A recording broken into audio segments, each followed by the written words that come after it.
I make no mistake about the fact that I really like this episode. That should probably be self-apparent considering how many times I reference it. To this day, I refer to episodes of this variety as Lower Decks episodes. There's actually two separate types of episodes that tend to blur a little bit. One of them is Lower Decks, and one of them is Slice of Life.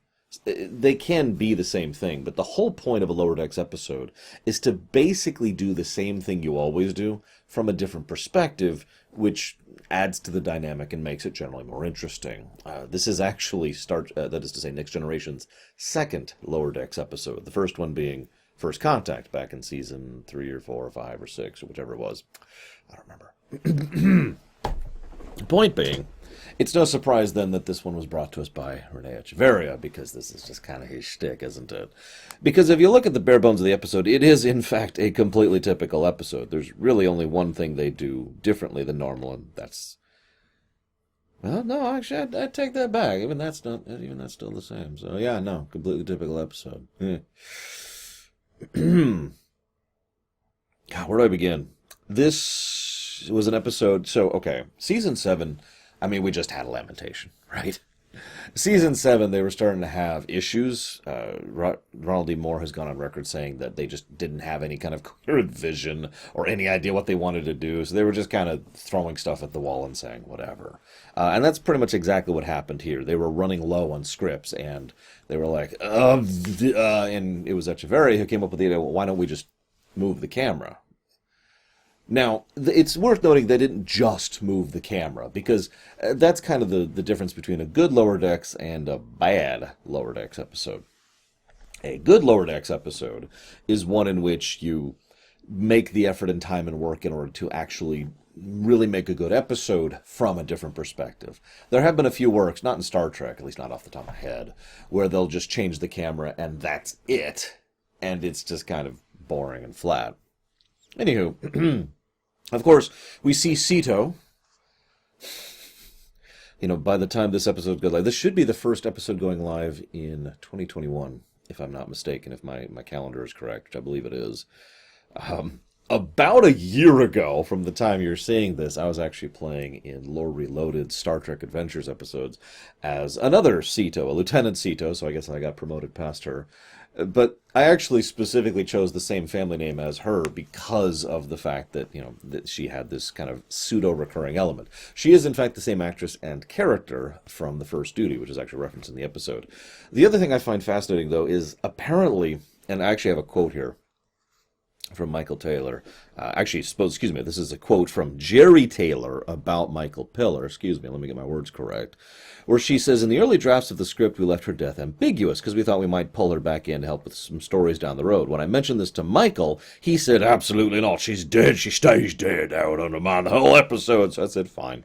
Morning after Michael saw the episode, he said, we can't let her stay dead. We've got to bring her back. She was wonderful. Funnily enough, they tried multiple times in TNG and DS9 to bring her back. Now we can say with the advantage of hindsight, obviously that never happened.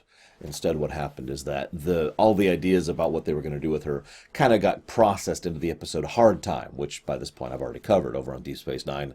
The one where O'Brien spent 20 years in a prison in his mind. That one, just a really brief one. Yeah, fun stuff. What's really weird, though, is she's a recurring thing because she's from and she was going to come again. And Alexander Enberg, and I hope I'm saying that name correctly, was also a recurring character. Except not really. See, he plays Tarek in this episode. And remember, historically speaking, Voyager hasn't started yet. And yet he will then play Vorak on Voyager. Similar to the Tom Paris thing, I have no idea why they decided to have the same character being played by the same actor, but they changed the name. I really don't know why that is, but I thought I'd mention it. Jerry Taylor has actually gone on record saying that, twin brother, don't think about it. I do kind of wonder if Vorak and Tarek both just kind of came from the fact that he's Jerry Taylor's son.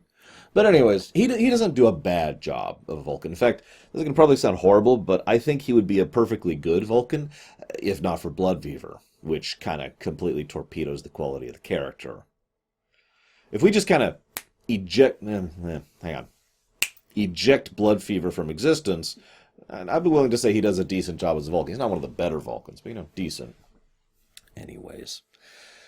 One last thing I wanted to comment on. This is the first time I ever heard of this, which it just baffles me. I mean, maybe I'm just arrogant, but I'd like to think I know at least one or two things about Star Trek, having been following it since I was 4.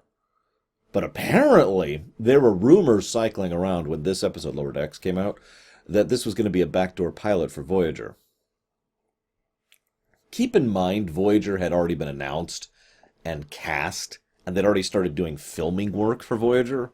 Like, they'd already were starting to put out adverts about Voyager. We knew it was going to be following, Kate Mulgrew, and I'm not going to go down the list of actors, but you get the idea. All the actors from Voyager.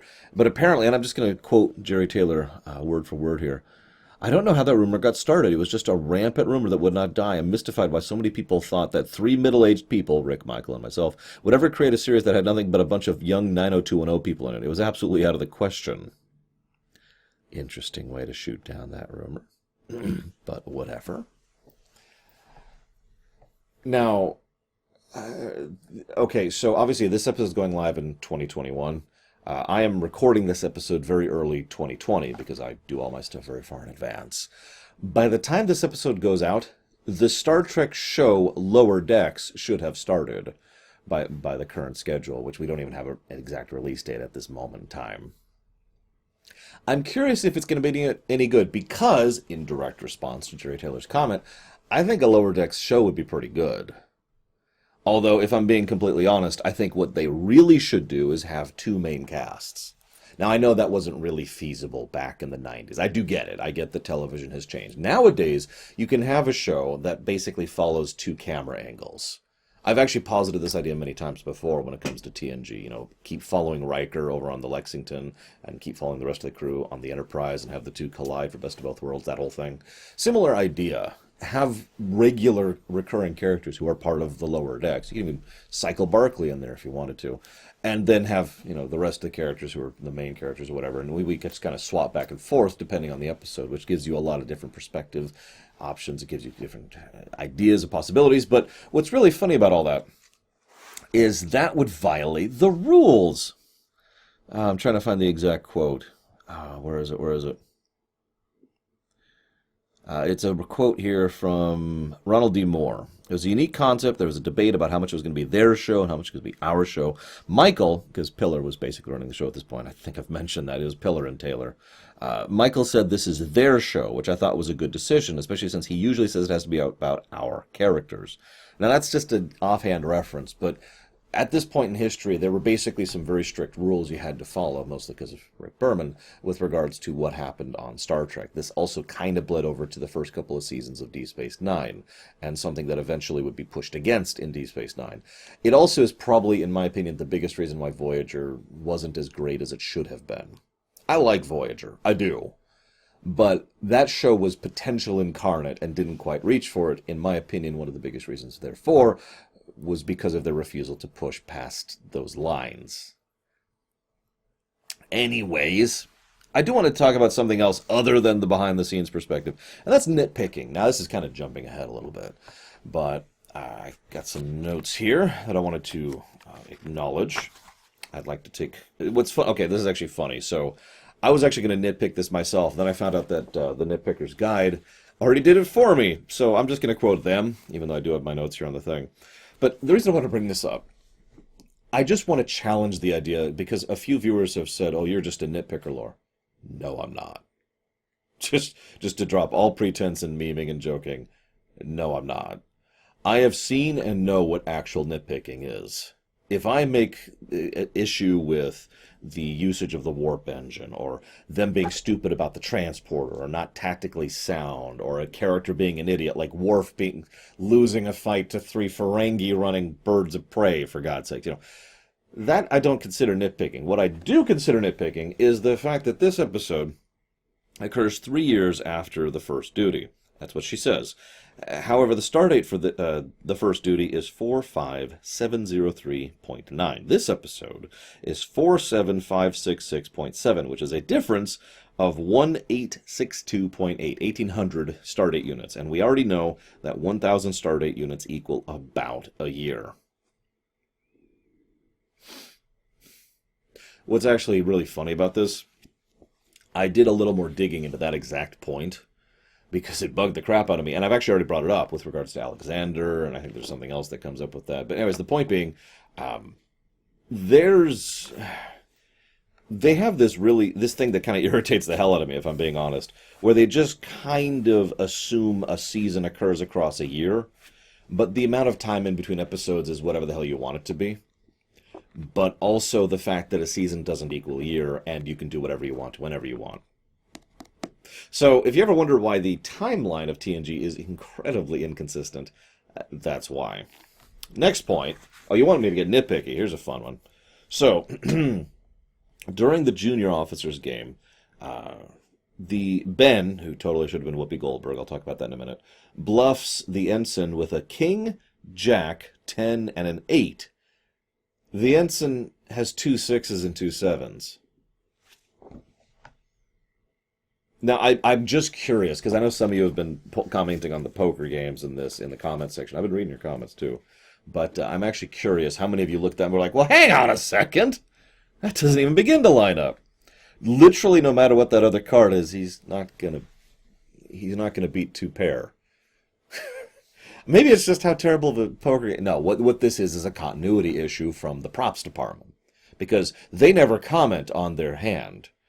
The only thing we have is the camera showing the hand, which the props people came in and laid the cards in front of the characters. So, that's nitpicking. Moving on. So, they decided to do crew evaluations every 3 months, apparently. And I gotta say, with a crew of 1,000 and a crew evaluation being done by 2 people, I get that Riker's job as first officer is to be the main person in charge of personnel. That does make sense. This actually weirded me out, though, because even in the commercial industries that I've worked in, usually evaluations are done by your immediate superior, not the person in charge, or rather the person in charge of all personnel stuff. Like, I didn't go to the HR director and say, hey, how'd I do? No, I went to my boss. Funnily enough, apparently this is how it happens in several militaries as well, so I'm not sure what they were thinking on this one. Maybe they have already gotten their personnel, evaluations, and those evaluations are then tossed up to Riker and Troy. Because, to be clear, it does actually make perfect sense that Riker and Troy would be the two to have the final say on everything. Riker's in charge of personnel, and she's the frickin' shrink. So, okay, I'm with that. It's just weird the way they kind of present that. Meanwhile, they decide that in order to do these crew evaluations, they're going to do them in public, where anybody can hear whatever. And, in fact, that's exactly what happens, is Ben shows up and then listens in and then carries it over to the junior table. We also have a very efficient introduction to the main characters of this episode, the junior staff. And I do like that. I just wanted to comment on that very quickly, because it's a nice, quick establishment exposition kind of a thing. Here's him, he's got this thing, there's her. I mean, we've seen Ogawa before, so that's kind of a bit of a recurring element. We've got Torik, who's basically a typical Vulcan, not much else to say there. And we've got Sito, who's just kind of amiable, and of course, she's a recurring element as well. Good job. I mentioned the Whoopi Goldberg thing. I found no evidence of this, but I strongly suspect that this was supposed to be Guinan, not Ben. Not that I have anything against Ben. In fact, he actually does a pretty good job with the role. What I mean by that, though, is at several points I was just mentally replacing him with her and listening to the same lines said by her instead of him, and it fits so seamlessly. I wonder if it was written with that intent, and they just couldn't get a hold of her because Whoopi Goldberg is a fairly major star, and, there's only so much that you can do with that kind of a guest role, and blah, blah, blah. So, just food for thought. I'm curious what you guys think on that. Anyways, so we come back from commercial, and this is another thing I like about this episode. There's a big threat, oh my gosh, and we need to move, and there's warp and damage, and it was just a training simulator. First of all, I like that. I like the idea that the ship does those kind of training runs. It's actually funny, because that makes perfect sense to me, and I don't think we've done a lot of these on this show. Usually, if they're going to do this kind of training thing, they actually do it on the holodeck, although I've actually commented on that before many, many years ago at this point, when it came to them doing the little pseudo-battle. I can't remember the name of that episode off the top of my head, but it was nice to see. And more to the point, you notice that the main threat here becomes not the threat of the week, but how the people are reacting to it. This is what I mean by the differing perspective stuff. If we zoom out the camera for a second, what we see is an episode about we've got a Cardassian operative and he needs to get back and we need to sneak him over the border and do all this tech, we have to make the shuttle look like it's injured and we have to save his life with surgery and then we have to send him back with a Bajoran in order to make it look real and blah, blah, blah. All of that is a typical episode of Star Trek. Probably wouldn't even be all that noteworthy. And that's the point. This is a Tuesday. The difference is this is a Tuesday from the perspective of those people rather than these people. And I hate to sound like I'm just saying the obvious because I kind of am here. But again, I want to re-stress this because there's nothing special about the plot. Nothing. The thread of the week is still there. It just doesn't matter.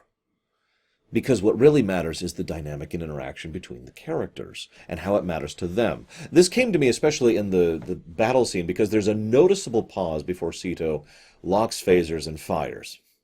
And Riker actually calls her out on it, and she says flat out this was the issue. And Riker says, okay, yeah, makes sense to me. Here's a way you can get around that. Just little stuff like that, how do we adapt and trying to jockey for position.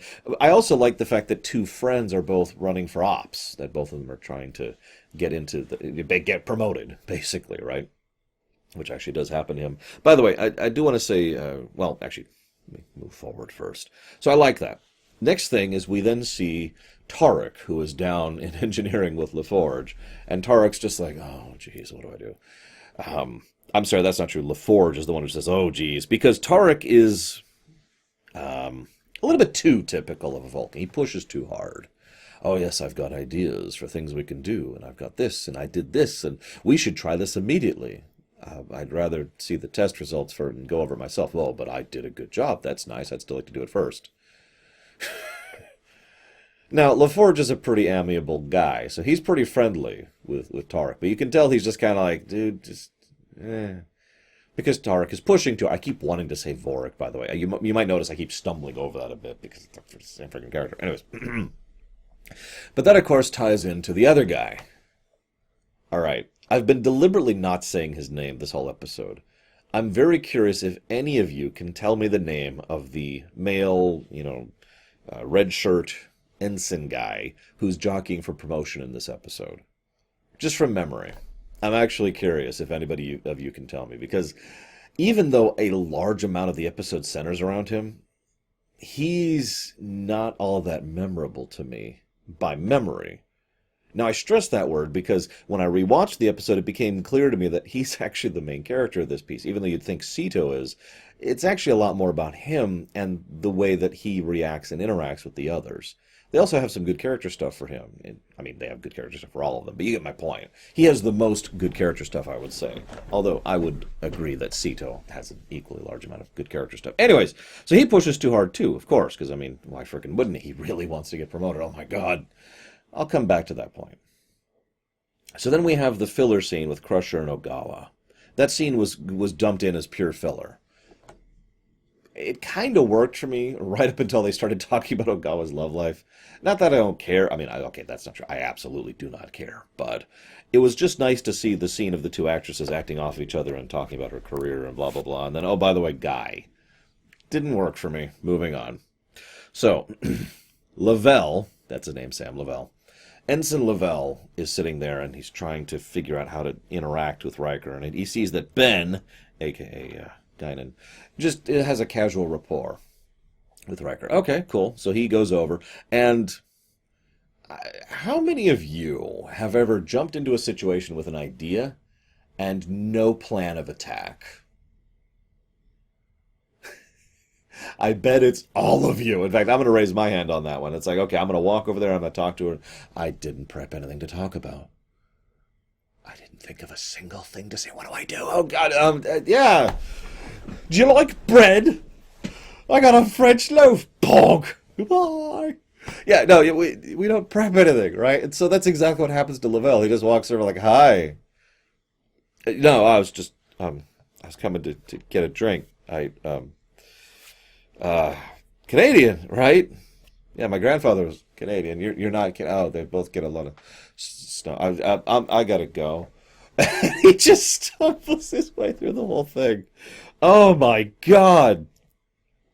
Hashtag been there. Anyways, so then we get back to the A plot, which is, oh God, we're 5,000 clicks from the border, which in space terms is basically at the point where your nose is touching the line. Like, I'm not on the line. What are you talking about? And we find out that there's a pod, which is 50,000 clicks out. And I was like, wait, they can't beam for 50,000 clicks? That seems a bit weird. So I decided to look into that because I'm a geek, and it's my job. Turns out the functional operational range of a Galaxy-class transporter is 40,000 clicks. Go figure. Now, if you want to get the operational range across history, that gets a lot trickier, because in TOS it ranged from 16,000 to 20,000 to 30,000 to 60,000, depending on the specific episode. And if we go with the Kelvin line, well, I mean, that's just, let's see, carry the two, all of the distance, infinite distance. They can just beam from Earth to Kronos. I'm never letting that go. Anyway, so props to them to actually having to solve this problem without crossing over the border. Nice little tidbit. So we see a little bit of how the episode is working out, because, like, they even say this line flat out later. Not everyone is going to be told everything that's happening about ship operations, right? And so we see how it impacts each of them. Tarek is the one who's like, I'm going to do extra work because I'm trying too hard. And LaForge is like, no, don't do that. I'm like, oh, okay. Ogawa is kicked out of the medbay as the Cardassian is beamed in, and Sito is the one on guard to prevent anyone except for senior staff from entering to figure out what's going on. Just nice little tidbits. And of course, Lavelle is just being kept in the dark in the con. Little tidbits like that. This then leads to a nice little bit where Picard drags Sito through the mud, basically, in that wonderfully Patrick Stewart way that he has. What I love most about that is he's doing it for two reasons. The first and most obvious is that he is trying to push her to see how, I suppose, to see how good she is at handling that kind of a thing on her feet. How good she would be at keeping a secret, how good she would be under fire, etc., etc. I'll get back to that in a minute, though. So, need-to-know basis is one of those interesting things, because we're human beings. I mean, I know not everyone involved here is a human being, but we're human beings, right? It's kind of in our nature to speculate. It's what we do. So, you look at that, and you think, okay, well, here's the pieces I have, and I have an outline of a puzzle. So naturally, all of them are speculating and trying to debate on what exactly is happening and why. This then leads immediately into the poker game, which I'll talk about in just a second. You can't stop the mind, and you can't stop the speculation. It's one of those interesting things, because you kind of have to stop the speculation at a certain point, or at least the external speculation, and just keep it to yourself, which is something that Torek and Ogawa have to do by the end of the episode. So then we get to the poker game. I already nitpicked that. We'll move on. Can I first say that this is a really good example of editing? They just kind of splice back and forth between the two games, and there's smooth transitions. I think you're bluffing. Cut to the other game. I'm not bluffing. Little stuff like that. It's fairly minor stuff, but it's well done, and I wanted to give it praise where praise is due. But both do show a bit of a mirror of each other, because at both times they're trying to degauze, to relax and recoup from work. But in both cases, they're talking about almost nothing but work.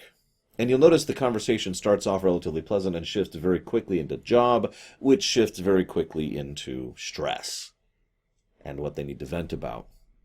Now, Lavelle, of course, is freaking out about, what's going on with Riker and how he's dealing with that. It is interesting to note, by the way, though, that when Lavelle, and this is why I say Lavelle's got some good character stuff, up until now he's been portrayed fairly one-note, except here, Sito is freaking out because of the chewing out she got from Picard. Lavelle is the first person to jump to her defense and say, no, you deserve that role. Keep in mind, he is in direct competition with her for that same role. And yet he is the one who instantly says, no, you deserve that. Picard is completely unfair for pushing that on you. Nice little tidbit. C2, of course, is just kind of, frazzled because of the Picard scene she just had to go through. I mean, you get the low-yield Picard at your face. I mean, that's just, it's hard to deal with, right? Lavelle then starts talking about the Riker situation. What I like about I wonder if Echeverria is pulling from personal experience.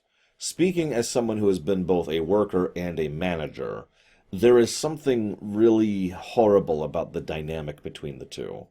Because both is in situations where you care, both are analyzing the other and arguably overanalyzing. And that's exactly what we see here. Riker is overanalyzing Lavelle and thinking, oh, he's just too eager to please and I don't care for him and blah, blah, blah.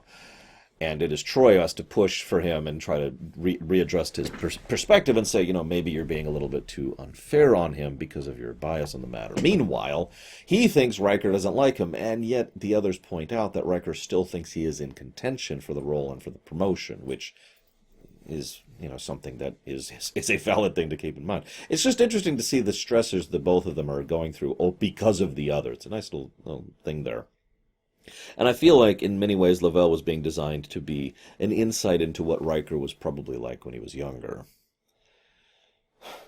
Then, of course, we see Vorak. Now, this is actually one of the more interesting aspects, in my opinion, because I just said Vorak. Oh, my God. So, in my notes, I actually wrote down his name as Vorak here. Oi. Tarek. It's even said the same. Tarek is stressing about LaForge. Now, that's a pretty minor touch, and it's satisfied almost immediately. He has the least character of anyone in this one. But Tarek is like, oh my God, I hope I have not irreparably damaged my relationship with the Commander LaForge. This is a nice touch, because as I've said many, many times, Vulcans are not robots. They do have emotion, they do care, and they do have a strong sense of morality to guide them. It's just that they tend to be very controlled and very precise in exactly how they move and what they do. And this shows that Tarek does absolutely care both about his career and his interactions with others. He does value LaForge's opinion of him. Thus, when LaForge comes down and offers, hey, I was going to go do some extra work, you want to join me? He's clearly pleased by that. That would be excellent, yes. And off they go. Nice stuff, nice stuff. This then leads to Worf pulling Sito aside and making her go through the Jacques Block, which is completely made up, of course. Defend yourself with a blindfold. Very minor note, you'll notice that she still has a pretty good idea where he is, even though she's blindfolded. I mean, that makes sense. She could hear the breathing, she could hear the movement on the mat. I just wanted to point out that she wasn't doing terribly, even though she was losing. She was doing pretty good, given the circumstances. Which, of course, leads to him saying, very well. You'll notice each time he says, defend yourself, by the way. Defend yourself. Each time he reiterates that point. Now, we know where this is going. It's actually fairly self-apparent. But he is right about one thing. It does, in fact, take courage to say the test is unfair. Some people will then push back against that, and this kind of varies depending on circumstances and organization, ideology, and all that fun stuff. But being willing to stand up and say, this is unfair, what you are doing to try and push me in this manner is unacceptable, that actually does take courage. No, really. I want you to do me a favor and picture that you are an ensign on the Enterprise, and you have just had a lashing, a verbal lashing from Jean-Luc Picard. How difficult would that be? Be real. How difficult would that be for you to go and say, sir, I think you are out of bounds for what you said to me? So she does it. And we find out that, of course, that it was a test. This is the second reason he was pushing her so hard, because he was trying to see the quality of her character and the quality of what kind of person she would be with regards to being able to deal with something that is above and beyond. I will admit this is actually probably one of the weakest parts of the plot, because that little character bit is nice, but it doesn't really have anything to do with her qualifications for the mission, so whatever. Either way, what I really like is that Picard admits that he requested her for his ship once she finished going back to the Academy. He wanted to make sure she had a fair chance to prove herself, and that's kind of the interesting thing, because she has. This is something that a lot of people don't seem to think about. It's one thing to say you're sorry. It is another thing to spend 4 years proving you're sorry. To actually take the action and actually put in the work and actually deal with the slings and arrows of outrageous fortune. And she has done so. and she is pushed back and hard continuously, as she does to Picard here. So, I like that. And it does, of course, talk very well of Picard's overall command approach, what I like to call the fatherly approach, the fatherly touch, being firm but kind. He did, in fact, give her that chance, and it got her killed. Anyways, so then the episode kind of wraps up. Funnily enough, this is like 15 minutes, I think, before the end of the episode, but I have very little to say about the termination because we'll get there. But we find out about the mission, we find out about the A-plot. It's not all that interesting except for one very minor point. He says he's been in the military. Did I wrote down his name? Jorrit Dahl, the Cardassian. He says he's been in the military pretty much all his life, and this is the second little tidbit about the fact that the Cardassian Union has undergone a substantial shift within basically the last 2 generations, because this lines up with what we saw over in Chains of Command with the Gull, whose name I can't remember. God, I can't think of his name now. Oh my gosh, that's going to bug me. You know who I'm talking about. Gull Awesome. Played by the incredibly amazing David Warner. He also mentioned how Cardassia was not doing so hot right up until basically he himself was now a teenager or an adult, right? And then the military kind of turned that around. And people starving on the streets, etc. This is actually something that's referenced several times in DS9 as well. What's interesting, though, is that doesn't quite line up with this, because the idea here is, well, the military used to be worth something, and back when we were poor and poverty-stricken, but then we became a horribly vicious, conquering power, and now we're idiots. Unless he means that the military, when they became a conquering, consuming power, is when he was proud to be part of the military, in which case, okay, buddy. But, one little tidbit to add on to all of this. So this is a Federation joint operation in order to try and add additional information in order to prevent war between the Cardassians and the Federation. This is just a couple months in real time, so just a couple months in fiction time, before the Maquis. No, really. The actual first episode to ever actually introduce the concept of the Maquis for real, as in the actual Maquis thing, is... oh gosh, I can't think of the name of it all of a sudden. It's not long from now. It's in Season 7 here. Journey's End, is that it? Yeah, I think it's Journey's End. But Preemptive Strike is when they really kind of come into their old. But Preemptive Strike actually came out after the episode The Maquis, which really introduced the Maquis. Remember, by this time, Voyager was already a thing. They already knew about the Maquis, and they already knew what they were going to go with, so they wanted to introduce the Maquis in both TNG and DS9. I've actually talked about that extensively back in DS9. So, the Maquis are about to become a major player on the board pretty much right after this episode in terms of historical context. Just interesting to think about. I wonder how much, if at all, this influenced that. Final thought. By the way, quick aside, though, I just want to make this point. Regardless of the Cardassian Union's starvation, military conquering power, Germany, blah, blah, blah thing, the occupation, that is to say the Bajoran occupation, has been going on for 51 years as of this episode. So, anyways, this is the anti-red shirt episode. This is the final point I want to make here.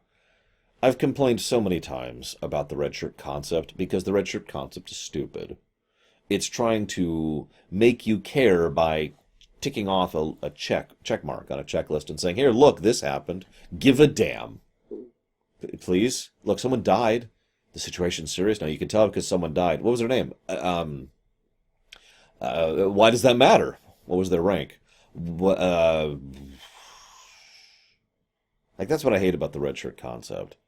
This episode does the exact opposite. From the 38-minute to the 44-minute mark, which is a solid 6 minutes of a 45-minute episode. 6 minutes is dedicated towards the death of Jackson? Jackson? Oh, God, I can't remember her name all of a sudden. To Ensign Sito. 6 minutes. Now, that may not sound like a lot, but when I say 6 minutes, I mean 6 minutes solid. The episode doesn't stray from this point for 6 minutes, as they all deal with the consequences and the threat and the reality of it and trying to cope with it. And, you know, Lavelle is just freaked out because he got the promotion because she died, and he's worried about her. And he actually is probably the most worried about her of the other ones. It's another character beat for him. Worf, of course, he's kind of to blame here, as he knows. And yes, she died in Valor and blah, blah, blah. But it's a good bit. It's a good bit, and I like this. If for no other reason, changing the perspective is nice, but really making the death of one minor character matter is even better. If it's not obvious, I rather liked this episode, which is good, because we're having an interesting array of episodes coming up. Just looking ahead here. Next is Thine Own Self. Okay, okay. That's not too bad. That's not too bad. We'll see you next time then.